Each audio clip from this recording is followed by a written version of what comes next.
നമസ്കാരം. ഇന്ന് നിങ്ങളെ പരിചയപ്പെടുത്തുന്നത് വിശുദ്ധ ബൈബിളിൽ പറഞ്ഞിട്ടുള്ള യെശയ്യാ പ്രവാചകനെ പറ്റിയുള്ള ചെറിയ വിവരങ്ങളാണ്.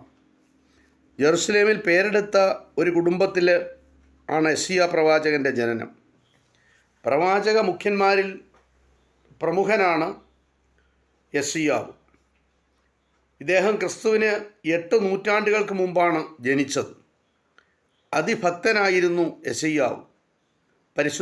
പരിശുദ്ധമായ ദേവാലയം അദ്ദേഹം സാധാരണ സന്ദർശിക്കാറുണ്ട്. ഒരിക്കൽ ദേവാലയ സന്ദർശന വേളയിൽ യെശയ്യാ പ്രവാചകന് ഒരു വെളിപാടുണ്ടായി. അത്യുന്നതകരമായ മഹത്വത്തോടുകൂടി ദൈവം ഒരു സിംഹാസനത്തിൽ ഇരിക്കുന്നതായിട്ടാണ് അദ്ദേഹം കണ്ടത്.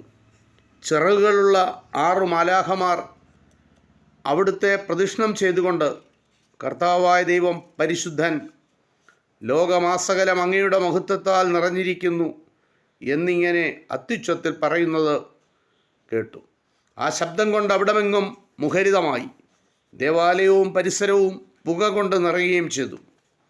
പരിശുദ്ധമായ ആ ശബ്ദം ശ്രവിച്ചുകൊണ്ടും തൻ്റെ അധരങ്ങൾ പാപം ചെയ്തല്ലോ എന്ന് പശ്ചാത്തപിച്ചുകൊണ്ടും യെശയ്യാവ് അവിടെ മുട്ടുകുത്തി നിന്നു.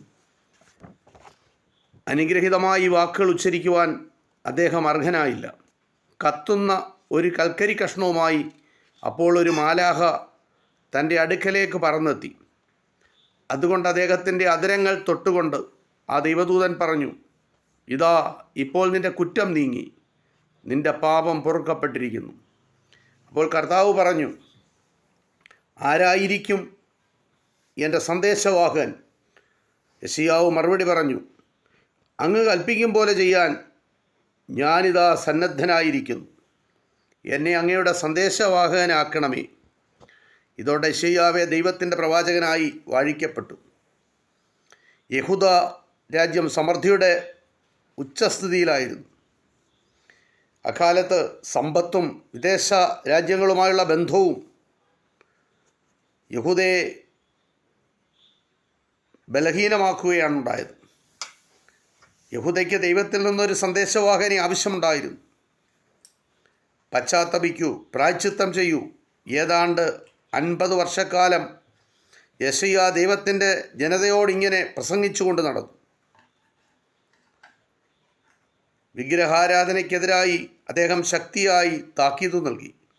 ധിക്കാരികളായ പണക്കാരെയും അധികാരികളെയും വിട്ടുവീഴ്ചയില്ലാതെ അദ്ദേഹം എതിർത്തു. സുഖലോലുപത ജീവിതത്തെ അദ്ദേഹം കഠിനമായി കുറ്റപ്പെടുത്തി.